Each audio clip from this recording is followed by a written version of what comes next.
Price the Lord. Hallelujah.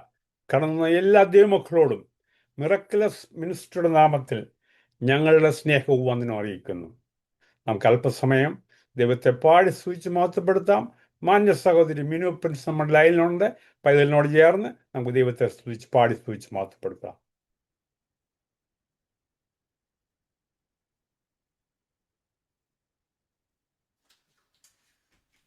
Price Lord. ഇപ്രാരം zoom മീറ്റിംഗിൽ വരാൻ സാധിച്ചാൽ ഞാൻ ദൈവത്തെ സ്തുതിക്കുന്നു. എന്നോടാണോ പറഞ്ഞേ? സോറി. കുഴപ്പമില്ല. Go ahead Binu. That's okay. Nobody told anything. Sorry. ഇപ്രാരം ദേവസന്ധിയിൽ വരാൻ സാധിച്ചാൽ ഞാൻ ദൈവത്തെ സ്തുതിക്കുന്നു. എന്നെ ക്ഷണിച്ച പാസ്റ്ററുകളുള്ള നന്ദി അറിയിക്കുന്നു. ഇതിൽ ജോയിൻ ചെയ്തിരിക്കുന്ന എല്ലാവരോടും എൻ്റെ സ്നേഹം അറിയിക്കുന്നു. നമുക്ക് അല്പസമയം ദൈവത്തെ പാടി ആരാധിക്കാം. ആദ്യമായിട്ട് പാടാൻ പോകുന്ന സോങ് സഭയാം തോട്ടമേ ഉണർവിൻ കൂട്ടമേ. ഹല്ലേലൂയ.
ദേശമെല്ലാം ദൈവരാജ്യം സ്ഥാപിക്കും. യേശു മാത്രം കർത്താവെന്ന് എല്ലാ നാവും ഏറ്റുപാടും. യേശു മാത്രം കർത്താവെന്ന് എല്ലാ നാവും ഏറ്റുപാടും. സഭയാം തോട്ടമേ, ഉണർവിൻ കൂട്ടമേ, ദൈവിക സമയമാ, ഉണർവിൻ കാലമാ. സഭയാം തോട്ടമേ, ഉണർവിൻ കൂട്ടമേ, ആത്മാവിൻ ശക്തിയാ, എഴുന്നേൽപ്പാൻ സമയമാ. പരിശുദ്ധാത്മാവേ, ഉണർവിൻ നായകനേ, അളവു കൂടാതെ കൃപകൾ ചൊരിയണമേ. അങ്ങെ പിരിഞ്ഞൊന്നും ആവതില്ലായേ, അങ്ങിൽ വസിച്ചിടാം അധികം ഫലമേകാം. പരിശുദ്ധാത്മാവേ, ഉണർവിൻ നായകനേ, അളവു കൂടാതെ കൃപകൾ ചൊരിയണമേ. അങ്ങെ പിരിഞ്ഞൊന്നും ആവതില്ലായേ, അങ്ങിൽ വസിച്ചിടാം അധികം ഫലമേകാം. നമുക്കൊരു ഗാനം കൂടെ പാടി ദൈവത്തെ സ്തുതിക്കാം. രാവിലും പകലിലും. ഹല്ലേലൂയ.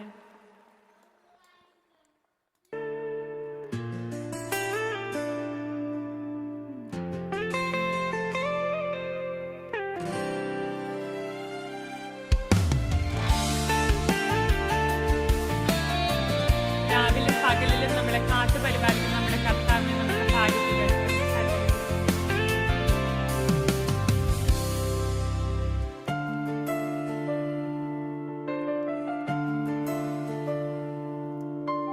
രാവിലും പകലിലും കൈനിഴലായി നിന്നും പരിധികളില്ലാതെ പരിപാലിച്ചതോർത്താം. രാവിലും പകലിലും കൈനിഴലായി നിന്നും പരിധികളില്ലാതെ പരിപാലിച്ചതോർത്താം. എങ്ങനെ കഴിഞ്ഞു പോയോരോ ദിനവും ആശ്ചര്യമേ. ഞാൻ നനച്ചതിലും അധികം എന്നിൽ അത്യന്തം പരമായി. എങ്ങനെ കഴിഞ്ഞു പോയോരോ ദിനവും ആശ്ചര്യമേ. ഞാൻ നനച്ചതിലും അധികം എന്നിൽ അത്യന്തം പരമായി. നന്ദി നന്ദി നന്ദി ദൈവമേ, ഞാനായതിൻ ആധാരം നീയേ. നന്ദി നന്ദി നന്ദി യേശുവേ, എൻ വിശ്വാസത്തിൻ ആരംഭം നീയേ. നന്ദി നന്ദി നന്ദി ദൈവമേ, ഞാനായതിൻ ആധാരം നീയേ. നന്ദി നന്ദി നന്ദി യേശുവേ, എൻ വിശ്വാസത്തിൻ ആരംഭം നീയേ.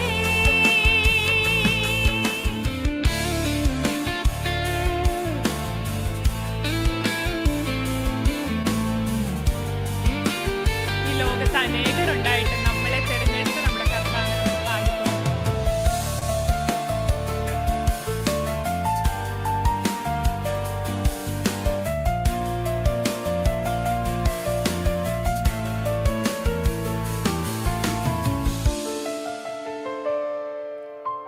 പലരെയും മറികടന്ന് എന്നരികെ വന്നു. ചടങ്ങുകളില്ലാതെ സൗഖ്യമാക്കിയതാണല്ലോ. പലരെയും മറികടന്ന്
ആമേൻ.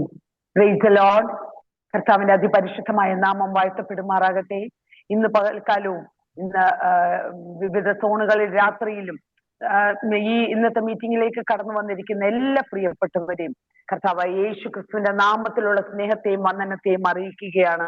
കർത്താവ് അതിശയകരമായി അത്ഭുതകരമായി നമ്മളെ അവിടെവിടങ്ങളായി ദൈവം സൂക്ഷിക്കുന്ന ദൈവത്തിന്റെ അത്ഭുത പ്രവർത്തികൾക്കായി നന്ദിയോടെ ഇന്നും ദൈവസന്നിധിയിൽ നമുക്കായിരിക്കാം.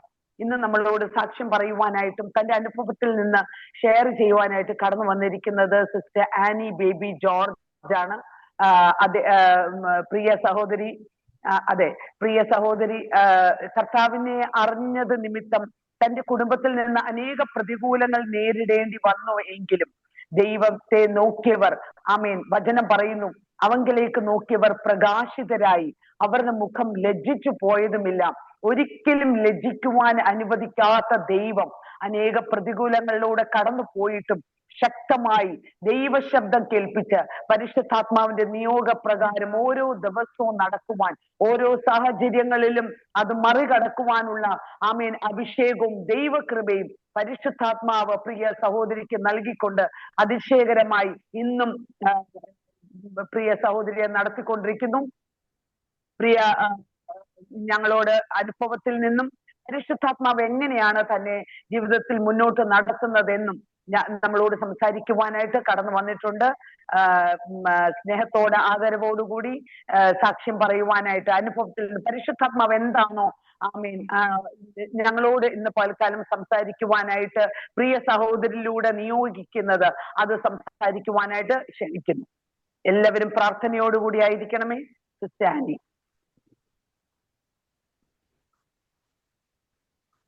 Price the Lord. Praise the Lord. ദൈവനാമത്തിന് മഹത്വം ഉണ്ടാകട്ടെ. ദൈവമക്കളോട് ചേർന്ന് എൻ്റെ ദൈവത്തെ മഹത്വപ്പെടുത്തുവാൻ ഈ രാവിലെ സമയം, ഇവിടെ രാവിലെയാണ്, ഈ രാവിലെ സമയം ദൈവം ഒരുക്കി തന്നതിനായിട്ട് നന്ദിയോട് സ്തോത്രം ചെയ്യുന്നു. ഞാൻ കഴിഞ്ഞ 45 വർഷമായിട്ട് ദുബൈയുടെ ദേശത്ത് കേൾക്കാമോ? കേൾക്കാം, കുഴപ്പമില്ല. ദുബൈയുടെ ദേശത്ത് ഞങ്ങളെ കുടുംബമായിട്ട് താമസിച്ചു വരുന്നു. എനിക്ക് 3 മക്കളാണ്. മൂത്തവർ 2 പേരും ആൺമക്കളാണ്, ഇളയത് പെൺകുഞ്ഞാണ്. അവര് ദുബൈയിൽ താമസിക്കുന്നു ഭാര്യമാരോടുകൂടെ. ഇവിടെ ഇന്ന് പകൽക്കാലം എൻ്റെ സാക്ഷ്യവുമായിട്ട് ചേർന്ന് ഞാനൊരു വാക്യം വായിക്കാനായിട്ട് ആഗ്രഹിക്കുന്നു. 116 സങ്കീർത്തനം അതിൻ്റെ 1ഉം 2ഉം വാക്യങ്ങൾ. യഹോവ എൻ്റെ പ്രാർത്ഥനയും യാചനകളും കേട്ടതുകൊണ്ട് ഞാൻ അവനെ സ്നേഹിക്കുന്നു. അവൻ തൻ്റെ ചെവി എങ്കിലേക്ക് ചായ്ച്ചത് കൊണ്ട് ജീവകാലം മുക്കെയും ഞാൻ അവനെ വിളിച്ചപേക്ഷിക്കും. ഹല്ലേലൂയ. നന്ദിയോട് സ്തോത്രം. ചെറുപ്പം മുതലേ എനിക്ക് ദൈവത്തെ അറിയാനുള്ള ഒരാഗ്രഹം ദൈവകൃപയാൽ എൻ്റെ ദൈവം എനിക്ക് തന്നിരുന്നു. അങ്ങനെ ഞാൻ അന്ന് മർത്തോമ ചർച്ചിലാണ് ഞങ്ങൾ പൊയ്ക്കൊണ്ടിരുന്നത്. അവിടെ നിന്ന് ലഭിച്ചിരുന്ന ആ ഒരു പ്രകാശം വിവാഹം വരെയും അപ്രകാരം തന്നെ ഞങ്ങൾ പൊയ്ക്കൊണ്ടിരുന്നു. അതിനുശേഷമാണ് ദൈവം എന്നെ ഈ പരിശുദ്ധാത്മാവിന്റെ നിറവിലേക്കും അതിന്റെ ശക്തിയും എന്തെന്ന് മനസ്സിലാക്കാനായിട്ട് ദൈവം എന്നെ സഹായിച്ചത്. അങ്ങനെ ദുബൈയിലെ ഞങ്ങൾ മർത്തോമ ചർച്ചിൽ പൊയ്ക്കൊണ്ടിരുന്നു. ഞങ്ങൾ ചർച്ചിലും ഏരിയ വൈസ് പ്രേയറിലും ഒക്കെ പോവുകയും പ്രാർത്ഥിക്കുകയും വചനം വായിക്കുകയും ഒക്കെ ചെയ്ത് അങ്ങനെ ജീവിക്കുന്ന ഒരു സമയമാണ് ദൈവം എന്നോട് ഇടപെടാൻ തുടങ്ങിയത് സ്നാനവുമായിട്ട് ബന്ധപ്പെട്ട്. അപ്പം ദൈവം എന്നെ എൻ്റെ ഒരു ഫ്രണ്ടിനെയാണ് ഈ സ്നാനത്തിലേക്ക് എന്നെ നയിക്കാൻ ഇടയാക്കിയത്. എൻ്റെ കൂട്ടുകാരി എന്നെ വിളിച്ച് എപ്പോഴും പറയുമായിരുന്നു, അനി ഇങ്ങനെ ഒരു നാമമാത്ര പ്രാർത്ഥനയുമായിട്ട് മുമ്പോട്ട് പോയാൽ സ്വർഗത്തിൽ പോകാൻ പറ്റത്തില്ല, അതുകൊണ്ട് സ്നാനപ്പെട്ടേലേ പറ്റുകൊള്ളെന്ന്. അപ്പൊ മിക്കപ്പോഴും അവൾ എന്നെ വിളിച്ചിങ്ങനെ കൂടെ പറയുമ്പോൾ ഒരു ദിവസം ഞാൻ പറഞ്ഞു, ശാന്തി ഇനിയും ദൈവത്തെ ഓർത്ത് ഇനി എന്നോട് ഇങ്ങനെ ഇത് പറയല്ലേ എന്ന് പറഞ്ഞു. അങ്ങനെ അത് അവൾക്ക് വിഷമമായി പോയി. അവള് പിന്നീട് എന്നെ വിളിച്ചിട്ടില്ല. ഞങ്ങൾ 15 വർഷം ഞാൻ ശാന്തി എന്നെയോ വിളിച്ചില്ല. എന്നാൽ സ്വർഗത്തിലെ ദൈവം നശിച്ചു പോകാതിരിക്കാൻ എൻ്റെ കർത്താവിനോട് കരുണ തോന്നി. എൻ്റെ അപ്പച്ചൻ വീണ്ടും എനിക്കൊരു രാത്രികാല സ്വപ്നം തന്നു. അതില് എന്നെ ഇങ്ങനൊരു ദർശനം കാണിച്ചു. വളരെ മനോഹരമായ ഒരു മൊട്ടക്കുന്ന്. ആ പുല്ല് ഇങ്ങനെ അതിന്റെ ആ ഭംഗി, രാവിലെ സമയം മഞ്ഞ തുള്ളികളെല്ലാം അങ്ങനെ ഒരു മനോഹരമായ ഒരു സ്ഥലം.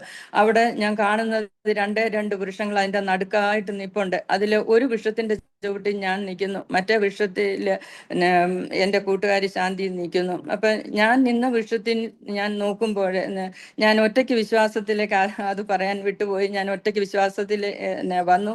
അതിനുശേഷമാണ് എൻ്റെ കുഞ്ഞുങ്ങളും എൻ്റെ ഹസ്ബൻഡും ഈ ഒരു വിശ്വാസത്തിലേക്ക് വരാൻ ഇടയായത്.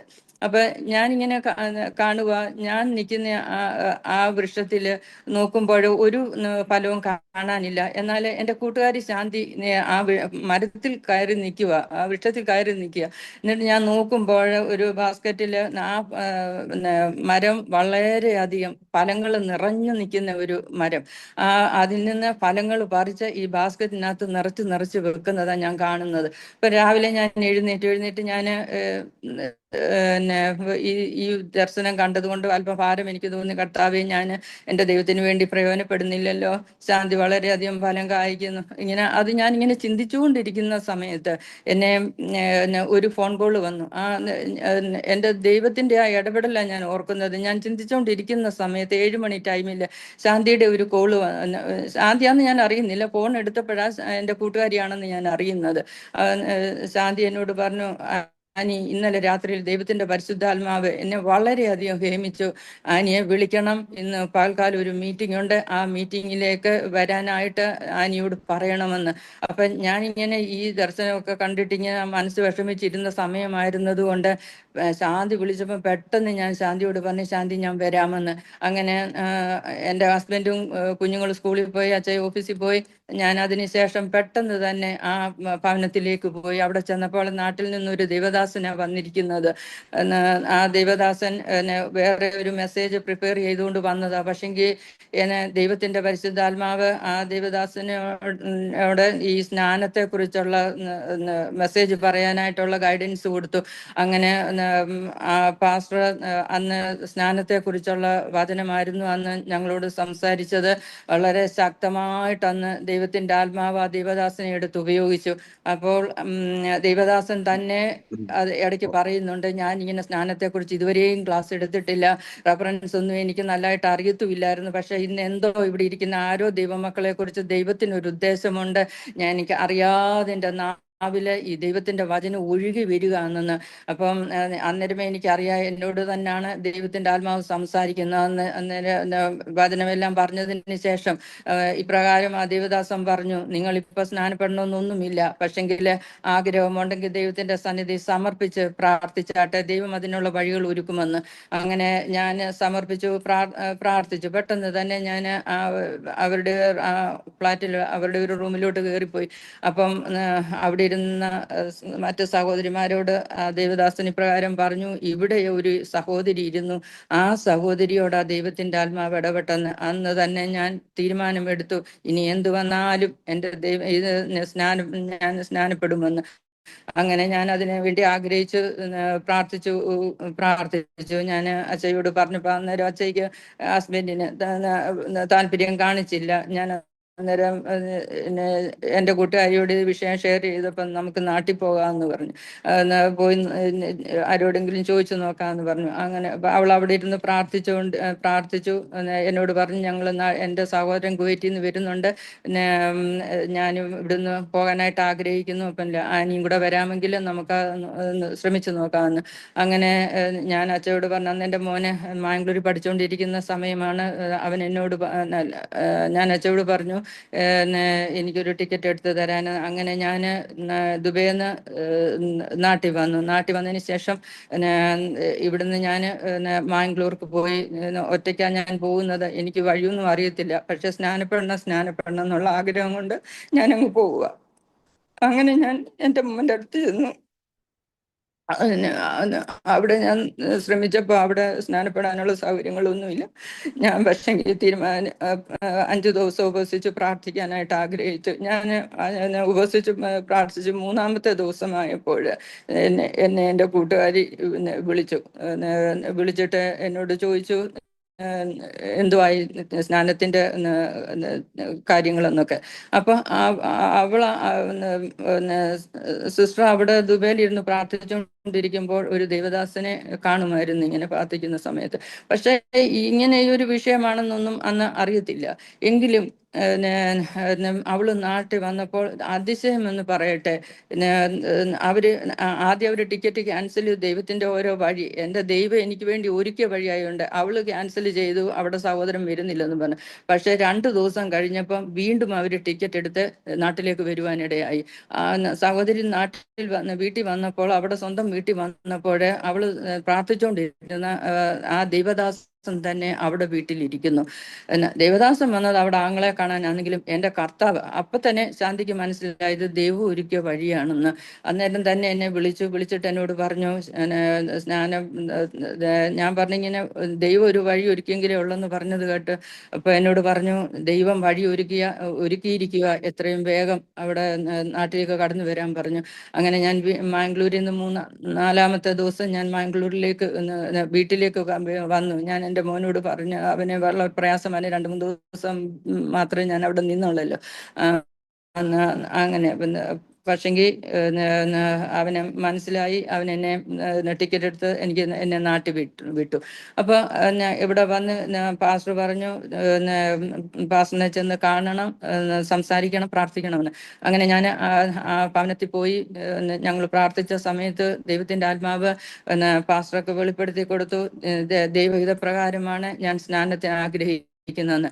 അപ്പം പാസ്റ്റർ അന്ന് തന്നെ പറഞ്ഞു, നാളെ സൺഡേ ആണല്ലോ, നാളെ സ്നാനത്തിനുള്ള കാര്യങ്ങളൊക്കെ ക്രമീകരിക്കാം, ഇന്ന് ഈ ഭവനത്തിൽ തന്നെ പാർക്കാൻ പറഞ്ഞു. അങ്ങനെ ഞാൻ എൻ്റെ കൂട്ടുകാരിയുടെ കൂടെ ആ ഭവനത്തിൽ പാർത്തു. പിറ്റേ ദിവസം ആ ദേവദാസനാല് എനിക്ക് സ്നാനപ്പെടുവാനായിട്ട് ദൈവം ഒരു വഴി ഒരുക്കി തന്നു. ഞാൻ തിരിച്ച് ഞാൻ ദുബൈയിലേക്ക് പോരുകയും ചെയ്തു. അതിനുശേഷം ചിലരുടെ ഇടപെടൽ കാരണം എൻ്റെ ജീവിതത്തിൽ ഒത്തിരി പ്രയാസങ്ങൾ എനിക്ക് അനുഭവിക്കേണ്ടതായിട്ട് വന്നു. പക്ഷെങ്കിൽ വിശ്വസ്തനായ എൻ്റെ ദൈവം ഞാൻ ഒറ്റയ്ക്ക് വിശ്വാസത്തിൽ ഇറങ്ങിയെങ്കിലും എൻ്റെ കർത്താവ് എൻ്റെ കുഞ്ഞുങ്ങളെ എന്നോട് ചേർത്ത് നിർത്തി. അവർക്ക് ദൈവം ദർശനങ്ങൾ കൊടുത്തു. സ്നാനം അതായത് ചലിക്കാത്ത ഒരു ഗോളത്തിൽ 2 ഗോളങ്ങളാണ് കാണിച്ചത്. അതിൽ നിന്ന് ചലിക്കുന്ന ഒരു ഗോളത്തിൽ അങ്ങനെ ഒരു ഇതായിരുന്നു അവൻ കണ്ടത്. അപ്പം അവിടെ ആ കാറിൽ ഞങ്ങളിങ്ങനെ യാത്ര ചെയ്യുന്നതായിട്ട് അവൻ കാണുന്നത്, അതിനകത്ത് വണ്ടി ഡ്രൈവ് ചെയ്യുന്നത് മമ്മിയാണെന്ന്. അപ്പൊ അവൻ അതിൽ നിന്ന് വിശ്വാസമായി, മമ്മി എടുത്ത സ്റ്റെപ്പ് ശരിയാ, അത് സത്യമായ വഴിയാണെന്ന്. അങ്ങനെ എൻ്റെ കുഞ്ഞ് അത് വിശ്വസിക്കാനും അവൻ സ്നാനപ്പെടാനായിട്ട് ആഗ്രഹിച്ചു. 2-ാമത്തെ മോനും അവനും സ്നാനപ്പെട്ടു. അങ്ങനെ അതിനുശേഷം കുറച്ച് നാൾ കഴിഞ്ഞിട്ടാണ് എൻ്റെ ഹസ്ബൻഡ് ഇതിലേക്ക് വന്നത്. അപ്പൊ ആ നാളുകളിൽ ഞാൻ ഒത്തിരി പ്രയാസങ്ങൾ അനുഭവിക്കാൻ, ഈ പ്രതികൂലങ്ങൾ, മറ്റുള്ളവരുടെ പ്രേരണയാൽ ഉണ്ടാകുന്ന പ്രതികൂലങ്ങൾ കാരണം എൻ്റെ ജീവിതത്തിൽ ഞാൻ ഒത്തിരി പ്രയാസങ്ങൾ അനുഭവിച്ചു ആ സമയത്ത്. പക്ഷേ ദൈവം എനിക്ക് ഈ ദൈവവചനവും ദൂതുകളും തന്ന് എന്നെ ശക്തീകരിച്ചു കൊണ്ടിരുന്നു. അതായത് യെശയ്യാവ് 45-ാം അധ്യായത്തിൽ ഇപ്രകാരം പറയുന്നുണ്ട്, 1-2 വാക്യങ്ങളാണെന്ന് തോന്നുന്നു.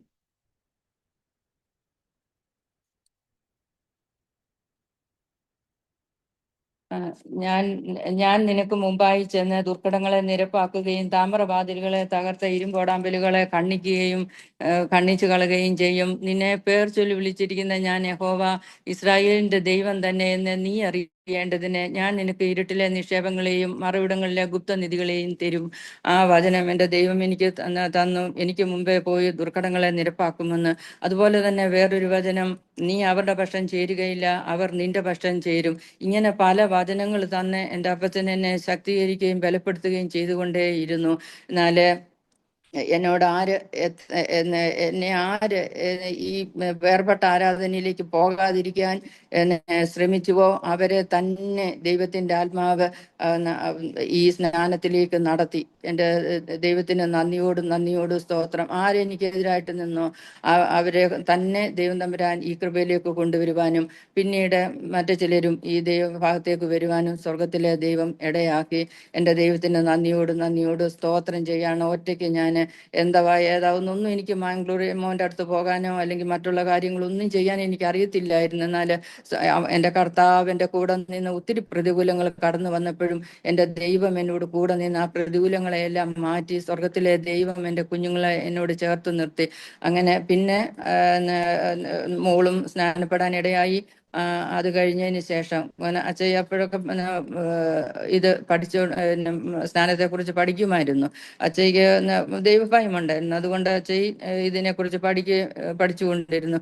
ഏതായാലും ദൈവകൃപയാൽ 2-3 വർഷങ്ങൾക്ക് മുമ്പ് അച്ഛയി 19 വർഷത്തിന് ശേഷം അച്ഛയും ഈ ഒരു അനുഭവത്തിലേക്ക് വന്നു. ഇന്ന് ദൈവകൃപയാല് ഞങ്ങള് കോഴഞ്ചേരി പെനിയൽ ചർച്ചില് IPC പെനിയൽ ചർച്ചില് ആരാധനയ്ക്ക് കൂടി വരുന്നു.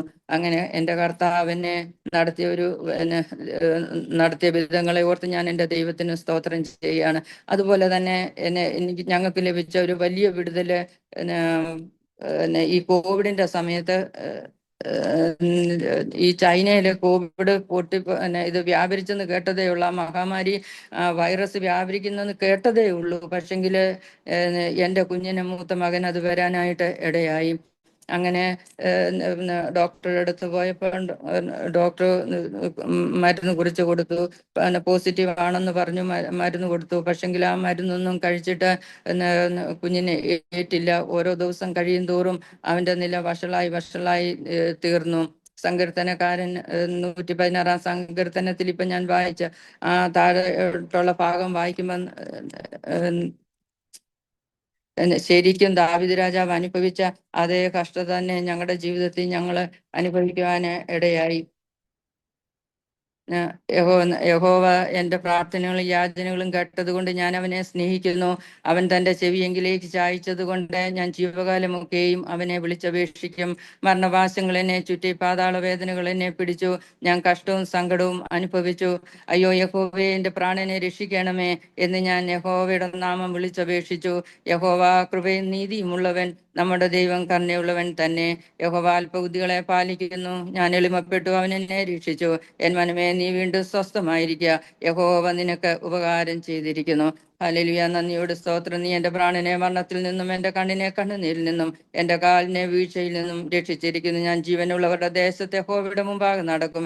ഞാൻ വലിയ കഷ്ടതയിലായി എന്ന് പറഞ്ഞപ്പോൾ ഞാൻ വിശ്വസിച്ചു. സകല മനുഷ്യരും ഭോഷ്ക് പറയുന്നതെന്ന് ഞാൻ എൻ്റെ പരിഭ്രമത്തിൽ പറഞ്ഞു. യഹോവ എനിക്ക് ചെയ്ത സകല ഉപകാരങ്ങൾക്ക് ഞാൻ അവന് എന്ത് പകരം കൊടുക്കും? ഞാൻ രക്ഷയുടെ പാത്രമെടുത്ത് യഹോവയുടെ നാമം വിളിച്ചപേക്ഷിക്കും. തന്റെ ഭക്തന്മാരുടെ മരണം യഹോവയ്ക്ക് വിലയേറിയതാകുന്നു. യഹോവയെ, ഞാൻ നിന്റെ ദാസനാകുന്നു. നിന്റെ ദാസനും നിന്റെ ദാസിയുടെ മകനും തന്നെ. നീ എൻ്റെ ബന്ധനങ്ങളെ അഴിച്ചിരിക്കുന്നു. ഭാഗങ്ങള് ദൈവം ഈ വചനങ്ങൾ വായിക്കുമ്പോഴെല്ലാം ഞാൻ എൻ്റെ കുഞ്ഞിന്റെ അവസ്ഥ ഓർക്കും. ഇതുപോലെ തന്നെ മരണപാശങ്ങൾ അവനെ ചുറ്റി, പാതാള വേദനകൾ അവനെ പിടിച്ചു, കഷ്ടവും സങ്കടവും അവൻ അനുഭവിച്ചു. അവനിനി അനുഭവിക്കാൻ ഒരു കഷ്ടതയുമില്ല. അതുപോലെ കോവിഡിന്റെ സമയത്ത് എൻ്റെ കുഞ്ഞ് കഷ്ടത അനുഭവിച്ചു. എങ്കിലും ഇപ്പോൾ വായിച്ചതുപോലെ തൻ്റെ ഭക്തന്മാരുടെ മരണം യഹോവയ്ക്ക് വിലയേറിയതാണ്. എൻ്റെ കുഞ്ഞിന് അവന്റെ ചെറുപ്പകാലം മുതലേ അവന് ദൈവത്തിന്റെ വാഗ്ദത്തങ്ങൾ ഉണ്ടായിരുന്നു. അവര് ദൈവത്തിന് വേണ്ടി പ്രയോജനപ്പെടുമെന്ന്. ആ വാഗ്ദത്തം, അവര് ദൈവത്തിനുള്ളവരാണെന്നും ദൈവത്തിന് വേണ്ടി പ്രയോജനപ്പെടേണ്ടവരാണെന്നും ദൈവത്തിന്റെ വചനത്തിൽ നിന്ന് വാഗ്ദത്തം തന്നതുകൊണ്ട് ആ വാഗ്ദത്തം നിറവേറാതെ എൻ്റെ ദൈവം എൻ്റെ കുഞ്ഞുങ്ങൾക്കൊന്നും സംഭവിക്കുവാൻ എൻ്റെ കർത്താവ് അനുവദിക്കത്തില്ലെന്നുള്ളത് എനിക്കൊന്നും കൂടെ വിശ്വാസത്തിൽ ഉറയ്ക്കുവാൻ എൻ്റെ സ്വർഗത്തിലെ അപ്പച്ചൻ അവിടുന്ന് സഹായിച്ചു. എൻ്റെ 2-3 ദിവസം കഴിഞ്ഞു. അവന് ന്യൂമോണിയായി, അവന് ബ്രീത്തിങ് പ്രോബ്ലം ഉണ്ടായി. അതിന് എൻ്റെ കുഞ്ഞ് തന്നെ എന്നോട് പറഞ്ഞു, മമ്മി എന്നെ ഹോസ്പിറ്റലിൽ കൊണ്ടുപോകുന്നു. അത്രമാത്രം അവനൊന്ന് എഴുന്നേൽക്കുവാൻ പോലും പറ്റാത്ത ഒരവസ്ഥയിലായി. വീൽ ചെയറിൽ ഞങ്ങൾ അവനെ ഹോസ്പിറ്റലിൽ കൊണ്ടുപോയി അവിടെ അഡ്മിറ്റ് ആക്കി. അതിനുശേഷമുള്ള വിവരങ്ങളൊന്നും ഞങ്ങൾക്ക് അറിയാൻ വയ്യ. എങ്കിലും അവനെ ഒബ്സർവേഷനിൽ ഇട്ടിരിക്കുന്നത് ഞങ്ങൾ അറിഞ്ഞു. പക്ഷേ പിന്നെ ഞങ്ങൾ വിളിക്കുമ്പോൾ ആദ്യമൊക്കെ എന്തെങ്കിലും ഒരു വാക്കെങ്കിലും പറയുമായിരുന്നു. പിന്നീട് അതുമില്ലാതായി. പിന്നെ ഡോക്ടർമാര് വന്ന് അവനെ പരിശോധിച്ചു. അപ്പം അവന് ബ്രീത്തിങ് പ്രോബ്ലമാണ് കൂടുതലായിട്ടുള്ളത്. വെന്റിലേറ്ററിലിട്ടാല് അവന് ചിലപ്പം അവൻ രക്ഷപ്പെട്ടേക്കുമെന്ന് പറഞ്ഞു. അങ്ങനെ അവനെ വെന്റിലേറ്ററിലാക്കി 4 ദിവസം. എൻ്റെ ദൈവം, 6 ദിവസം ആ വെന്റിലേറ്ററിൽ എൻ്റെ കുഞ്ഞ് കിടക്കാനിടയായി. 6ാമത്തെ ദിവസം അപ്പോഴെല്ലാം അവര് ഹോസ്പിറ്റലിൽ നിന്ന് അറിയാൻ കഴിഞ്ഞത് അവൻ വളരെ പാനിക്കായെന്നൊക്കെ. കാരണം അവൻ ഈ ലോകത്തിൽ നിന്ന് മാറ്റപ്പെടാൻ പോവാന്നെന്ന് എൻ്റെ കുഞ്ഞു ഹൃദയത്തിൽ അറിഞ്ഞു. അങ്ങനെ അവൻ ഭാരപ്പെട്ടു. ആ സമയത്താണ് 6-ാമത്തെ ദിവസം ഈ മൂക്കിൽ ഇൻറ്റുബേഷൻ ചെയ്തിരുന്ന മൂക്കിൽ നിന്ന് അവൻ ആ ട്യൂബ് പ്രാളത്തിൽ ഊരിയതാണോ അതോ തന്നെത്താൻ പോയതാണോ ഞങ്ങൾക്കറിയില്ല. ഞങ്ങൾ ആ സമയത്ത് ആ ഹോസ്പിറ്റലിലേക്ക് വിളിക്കണമെന്ന് തോന്നി. അങ്ങനെ ഞങ്ങൾ ഹോസ്പിറ്റലിലേക്ക് വിളിക്കുമ്പോഴേ ജൂനിയർ ഡോക്ടർ അവിടെ നിന്ന് പറഞ്ഞ അവർ റിസീവർ എടുത്തെങ്കിലും ഇവർ കട്ട് ചെയ്യാൻ വിട്ടുപോയി എന്ന് തോന്നുന്നു. ഏതായാലും അത് ഡിസ്കണക്ട് ആയിട്ടില്ലായിരുന്നു. അപ്പൊ അതുകൊണ്ട് അവരവിടെ പറയുന്നത് ഞങ്ങൾക്ക് കേൾക്കാം. അങ്ങനെ അവർ സീനിയർ ഡോക്ടറെ വിളിക്കുക, ആ ട്യൂബ് ഊരിപ്പോയി അത് ഇടാൻ വേണ്ടിയിട്ട്. അങ്ങനെ ഇപ്പൊ കുഞ്ഞിന്റെ അവസ്ഥ ഇപ്പൊ ഞങ്ങള് കൂടി വരുന്ന ചർച്ചില് അവന്റെ വിവരങ്ങളൊക്കെ അവിടെ പാസ്റ്റർമാര് ചോദിച്ചറിയുന്നുണ്ടായിരുന്നു. ദൈവമക്കള് അവന്റെ വിവരങ്ങൾ ഓരോ ദിവസവും അറിയുന്നു. അപ്പം പ്രത്യാശയ്ക്ക് വകയില്ലെന്നുള്ളത് അവർക്കറിയാൻ കഴിഞ്ഞു, ഞങ്ങളോടൊന്നും പറഞ്ഞില്ലെങ്കിലും. പക്ഷെങ്കിൽ ആ രാത്രിയില് ഞങ്ങൾക്ക് തന്നെ കേൾക്കാനിടയായി. സ്വർഗത്തിലെ ദൈവം ഞങ്ങളെ കൊണ്ട് തന്നെ അത് കേൾപ്പിച്ചു. ആ രാത്രിയില് ദൈവം ഇങ്ങനെ നേരം വെളുക്കുമ്പോഴത്തേക്ക് ബിജോയ് കാണില്ല എന്ന് അങ്ങനെ ഒരു വാക്ക് കേൾക്കാനിടയായി. ഞങ്ങളുടെ ഭവനത്തിൽ നിലവിളിയായി. എൻ്റെ ബ്രദർ ന്യൂയോർക്കിലുണ്ട്. എൻ്റെ അച്ചാച്ചനോട് ഞാൻ വിളിച്ചു പറഞ്ഞ, എൻ്റെ കുഞ്ഞിൻ്റെ അവസ്ഥ വളരെ പരിതാപകരമാണ്, അവന് വേണ്ടി പ്രാർത്ഥിക്കണമെന്ന്. അങ്ങനെ അവര് രാവിലെ കുടുംബ പ്രാർത്ഥനയും കഴിഞ്ഞിട്ട് രണ്ടുപേരും ആ പായെ തന്നെ ഇരിക്കുമായിരുന്നു. അപ്പോഴാണ് ഞാനിങ്ങനെ വിളിച്ചു പറയുന്നത്. അങ്ങനെ പറഞ്ഞ സമയത്ത് അച്ചാച്ചൻ വീണ്ടും ദൈവത്തെ ഇരുന്ന് പ്രാർത്ഥിക്കാനായിട്ട് തുടങ്ങി. 1 മണിക്കൂർ കഴിഞ്ഞപ്പോൾ അച്ചാച്ചൻ എന്നെ തിരിച്ചു വിളിച്ചു. അങ്ങനെ ഞാൻ ഫോൺ എടുത്ത് അച്ചാച്ചൻ എന്നോട് പറഞ്ഞു, നീ ഭാരപ്പെടേണ്ട, ദൈവത്തിന്റെ ആത്മാവെന്നെ ഇങ്ങനെ കാണിക്കുന്നു.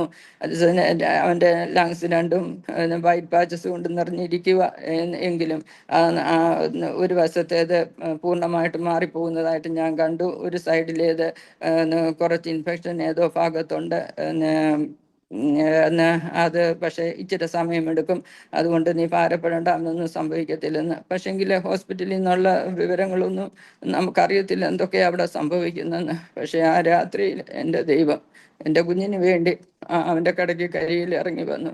അവൻ 3 തരത്തിലുള്ള എക്സ്പീരിയൻസ് ആണ് അവന് അന്നുണ്ടായത്.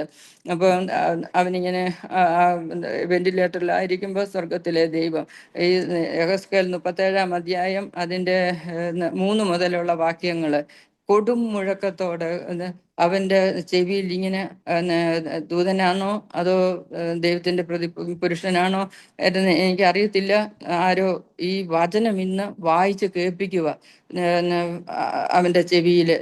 ഞാനിപ്പോ അത് ഒന്ന് എടുത്തോട്ടെ.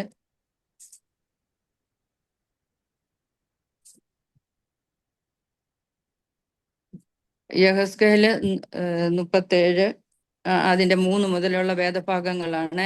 അവൻ എന്നോട്, മനുഷ്യപുത്ര, ഈ അസ്ഥികൾ ജീവിക്കുമോ എന്ന് ചോദിച്ചു. അതിന് ഞാൻ, യഹോവയായ കർത്താവേ, നീ അറിയുന്നു എന്ന് ഉത്തരം പറഞ്ഞു. അവൻ എന്നോട് കൽപ്പിച്ചത്, നീ ഈ അസ്ഥികളെ കുറിച്ച് പ്രവചിച്ച് അവയോട് പറയേണ്ടത്, ഉണങ്ങിയ അസ്ഥികളെ, യഹോവയുടെ വചനം കേൾപ്പീൻ. യഹോവയായ കർത്താവ് ഈ അസ്ഥികളോട് ഇപ്രകാരം അരുളിച്ചെയ്തു, നിങ്ങൾ ജീവിക്കേണ്ടതിന് ഞാൻ നിങ്ങളിൽ ശ്വാസം വരുത്തും. ഞാൻ നിങ്ങളുടെ മേൽ ഞരമ്പ് വെച്ച് മാംസം പിടിപ്പിച്ച് നിങ്ങളെ തൊക്കുകൊണ്ട് പൊതിഞ്ഞ് നിങ്ങൾ ജീവിക്കേണ്ടതിന് നിങ്ങളിൽ ശ്വാസം വരുത്തും. ഞാൻ യഹോവയെന്ന് നിങ്ങൾ അറിയും. എന്നോട് കൽപ്പിച്ചതുപോലെ ഞാൻ പ്രവചിച്ചു. ഞാൻ പ്രവചിച്ചു കൊണ്ടിരിക്കുമ്പോൾ ഒരു മുഴക്കം കേട്ടു. ഉടനെ ഒരു ഭൂകമ്പം ഉണ്ടായി, അസ്ഥിയോടെ വന്നു ചേർന്നു. പിന്നെ ഞാൻ നോക്കി, അവയുടെ മേൽ ഞരമ്പും മാംസവും വന്നതും അവയുടെ മേൽ തൊക്ക് പൊതിഞ്ഞതും കണ്ടു, എന്നാൽ ശ്വാസം അവയിൽ ഇല്ലാതിരുന്നു. അപ്പൊ ഈ ദൈവവചനം ഇങ്ങനെ കുഞ്ഞ് കേൾക്കുന്ന സമയത്ത് ആ വചനത്തിന്റെ ശക്തി അവന്റെ ശരീരത്തിന്റെ മേൽ വന്നിട്ട് ഒരു ചലനം അവന്റെ ശരീരത്തിൽ അനുഭവപ്പെടാനായിട്ടിടയായി.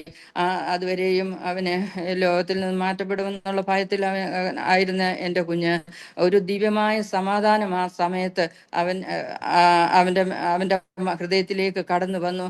അപ്പോൾ അവൻ ഇപ്രകാരം ചിന്തിച്ചു, ഇനി ഞാൻ മരിക്കയില്ല, ഞാൻ ജീവനോടെ ഇരുന്ന് എൻ്റെ ദൈവത്തിൻ്റെ പ്രവൃത്തികളെ വർണ്ണിക്കുമെന്ന്. ദൈവത്തിൻ്റെ നാമത്തിന് മഹത്വം ഉണ്ടാകട്ടെ. അപ്പോഴും അവനിൽ ശ്വാസമില്ല, അവന് തന്നെ ശ്വസിക്കാൻ കഴിയത്തില്ല.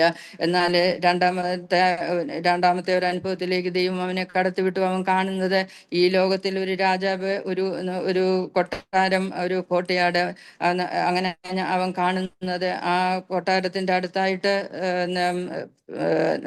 ആ രാജാവ് നിൽക്കുന്നതായിട്ടാണ്. ഇനി അകലെയായിട്ട് എൻ്റെ കുഞ്ഞ് ഇങ്ങനെ അവിടെ ഇരിക്കുകയാണ്. അപ്പോൾ അവനിങ്ങനെ ഹെൽപ്പിനായിട്ട് വിളിച്ചു, പക്ഷെങ്കിൽ കേട്ടില്ല. അപ്പോൾ ആ തോട്ടത്തിലെ ആ കോട്ടയാടിലെ മനോഹാരിതയൊക്കെ കണ്ട് അവനിങ്ങനെ നോക്കിയിരിക്കുമ്പോൾ പെട്ടെന്ന് ഈ രാജാവ് അവന്റെ അടുക്കിലേക്ക് വന്നു.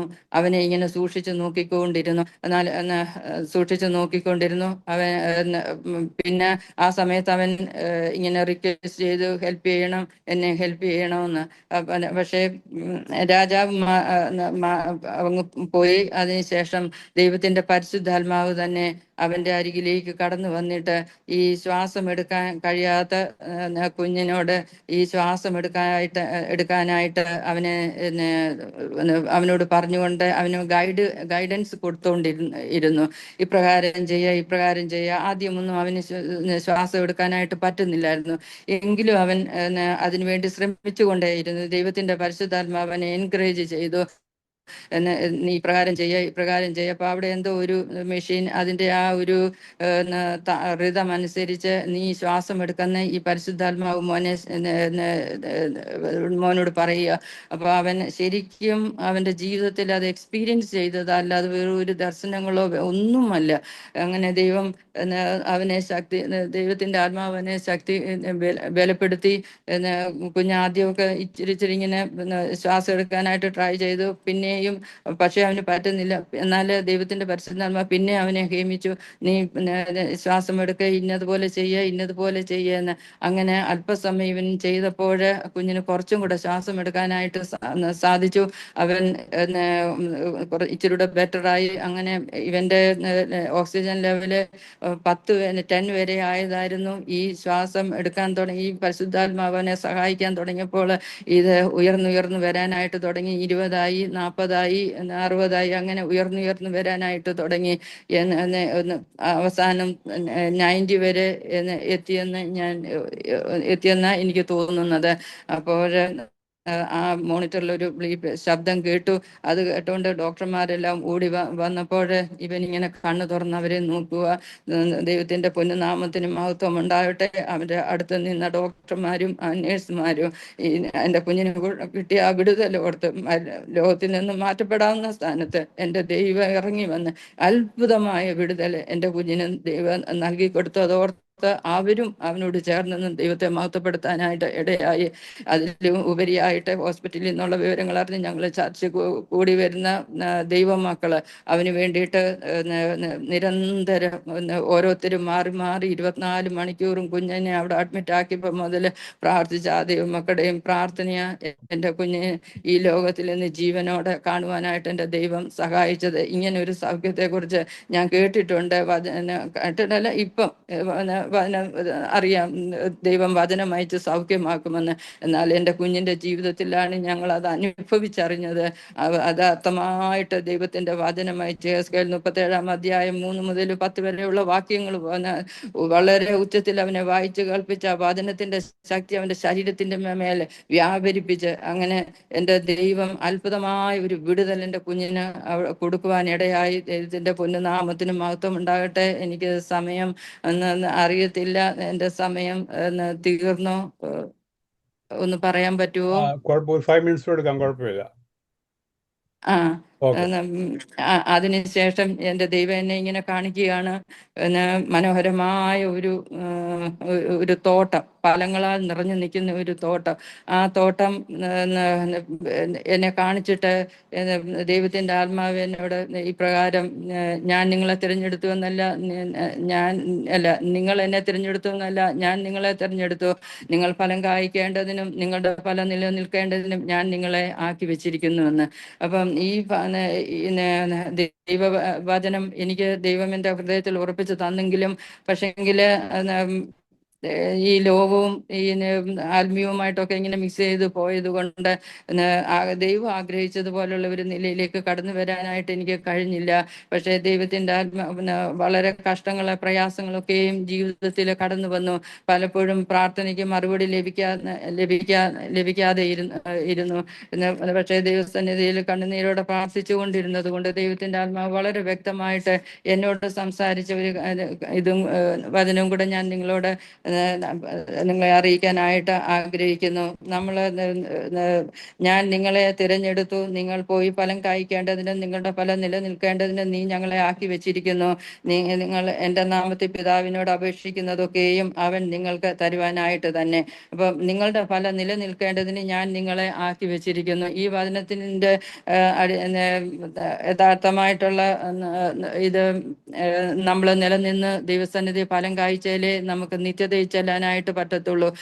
ദൈവത്തിന്റെ ആത്മാവ് മൂന്ന് കാര്യങ്ങളാണ് നമ്മളിൽ നിന്ന് ആഗ്രഹിക്കുന്നത്. ഒന്ന് ദൈവത്തോടുള്ള കൂട്ടായ്മ, രണ്ട് ദൈവത്തോടുള്ള സ്നേഹം, മൂന്നാണ് ഫലം കായ്ച്ച ദൈവസന്നിധി നിൽക്കുക എന്നുള്ളത്. ഇത് മൂന്നും നമ്മൾ ചെയ്യുന്നില്ല എങ്കിൽ ദൈവത്തിന്റെ കർത്താവ് തന്നെ നമ്മളോട് പറഞ്ഞിട്ടുണ്ട്. അതിന്റെ 15-ാം അധ്യായത്തിന്റെ 5-ാമത്തെ വാക്യം മുതൽ, ഞാൻ മുന്തിരിവള്ളിയും നിങ്ങൾ കൊമ്പുകളുമാകുന്നു. ഒരുത്തൻ എന്നിലും ഞാൻ അവനിലും വസിക്കുന്നുവെങ്കിൽ അവൻ വളരെ ഫലം കായ്ക്കും. എന്നെ പിരിഞ്ഞ് നിങ്ങൾക്കൊന്നും ചെയ്യുവാൻ കഴിയുകയില്ല. എന്നിൽ വസിക്കാത്തവനെ ഒരു കൊമ്പ് പോലെ പുറത്ത് കളഞ്ഞിട്ട് അവൻ ഉണങ്ങിപ്പോകുന്നു. ആ വക ചേർത്ത് തീയിലിടുന്നു, അത് വെന്തു പോകും. അപ്പം എന്നിൽ വസിക്കാത്തവനെ ഒരു കൊമ്പ് പോലെ പുറത്ത് കളഞ്ഞിട്ട് അത് തീയിലിടുന്നു, അത് വെന്തു പോകുമെന്ന്. അപ്പം പലപ്പോഴും നമ്മൾ ദൈവമേ എൻ്റെ പ്രാർത്ഥനയ്ക്ക് ഉത്തരം കിട്ടുന്നില്ല, എൻ്റെ പ്രാർത്ഥനയ്ക്ക് മറുപടി ഇല്ലല്ലോ എന്നൊക്കെ ഓർത്ത് പലപ്പോഴും നമ്മൾ നിരാശപ്പെടുകയും ഭാരപ്പെടുകയും ഒക്കെ ചെയ്യും. അപ്പൊ ഈ വേദഭാഗം വായിക്കുമ്പോൾ നമുക്ക് മനസ്സിലാക്കാനായിട്ട് സാധിക്കും, എന്നിൽ വസിക്കാത്തവനെ ഒരു കൊമ്പ് പോലെ പുറത്ത് കളഞ്ഞിട്ട് അവൻ ഉണങ്ങിപ്പോകുന്നു, ആ വക ചേർത്ത് തീയിലിടുന്നു, അത് വെന്തു പോകും. തീയുടെ അനുഭവമായിരിക്കും ദൈവത്തെ അനുസരിക്കാൻ നമ്മൾ പിന്നെ മുമ്പോട്ട് പോയാല്. ദൈവം കൽപ്പിക്കുന്നതനുസരിക്കാതെ, ദൈവത്തിന്റെ വചനം അനുസരിക്കാതെ നമ്മൾ മുമ്പോട്ട് പോകുവാണെങ്കിൽ ചിലപ്പോൾ ദൈവത്തിൽ നിന്നുള്ള ശിക്ഷ നമുക്ക് അനുഭവിക്കേണ്ടതായിട്ട് വരും. എന്തുകൊണ്ട് ദൈവമേ എൻ്റെ പ്രാർത്ഥന കേൾക്കുന്നില്ല എന്ന് ദൈവത്തോട് നമ്മൾ നിരന്തരം ചോദിച്ചു കൊണ്ടിരിക്കുന്നു. എന്നാൽ ഇങ്ങനെയുള്ള കാര്യങ്ങളൊക്കെ ക്രമീകരണം പ്രാപിക്കാതെ, ദൈവത്തിൽ വസിക്കാതെ നമുക്ക് ദൈവത്തിൽ നിന്നൊന്നും പ്രാപിക്കാൻ കഴിയത്തില്ല. അത് വെന്തു പോകുന്ന അനുഭവത്തിലായിരിക്കും പിന്നെ അതിൻ്റെ അവസാനം. ആകയാൽ ദൈവമക്കളെ, എന്നെ കേൾക്കുന്ന ഏതെങ്കിലും ദൈവമക്കളെ ഭാരത്തിലും പ്രയാസത്തിലും ഒക്കെ കൂടെ കടന്നു പോകുന്നുണ്ടെങ്കിൽ, വർഷങ്ങളായിട്ട് പ്രാർത്ഥിച്ചിട്ട് ആ പ്രാർത്ഥനയ്ക്ക് ഒരു മറുപടി ഇല്ലെങ്കിൽ, ഇന്ന് പകൽക്കാലം എനിക്ക് നിങ്ങളോട് പറയാനുള്ളത്, ഞാൻ ഈ അനുഭവങ്ങളിൽ കൂടെ ഒക്കെ കടന്നു ഉള്ളത് കൊണ്ട് ഞാൻ നിങ്ങളോട് ഇന്ന് പകൽക്കാലം പറയുക, നമ്മുടെ കുറവുകളെ കണ്ടുപിടിക്കുക. നമ്മൾ കർത്താവിൽ വസിക്കാതെ ഒരിക്കലും നമുക്കൊന്നും ദൈവത്തിൽ നിന്ന് പ്രാപിക്കാനായിട്ട് കഴിയത്തില്ല. ആത്മീയമായ വരൾച്ചയും ജീവനില്ലായ്മയും ആയിരിക്കും അതിന്റെ ഫലം. എന്നാൽ ദൈവത്തിൽ കർത്താവിൽ വസിക്കുവാണെങ്കിൽ നമ്മൾ പ്രാർത്ഥിക്കുന്ന വിഷയങ്ങൾക്കൊക്കെ നമുക്ക് പ്രാർത്ഥന ലഭിക്കും. അതെന്റെ ജീവിതത്തിൽ ഞാൻ അനുഭവിച്ചിട്ടുള്ള കാര്യം തന്നെയാണ്. ഇത്രയും സമയം എൻ്റെ ദൈവം എനിക്ക് നൽകി തന്നതിനായിട്ട് നന്ദിയോട് സ്തോത്രം ചെയ്യുന്നു. ദൈവമക്കൾക്കും ഇതിന്റെ ഭാരവാഹികൾക്കും എൻ്റെ നന്ദി അറിയിച്ചുകൊണ്ട് ഇരുന്നു കൊള്ളുന്നു.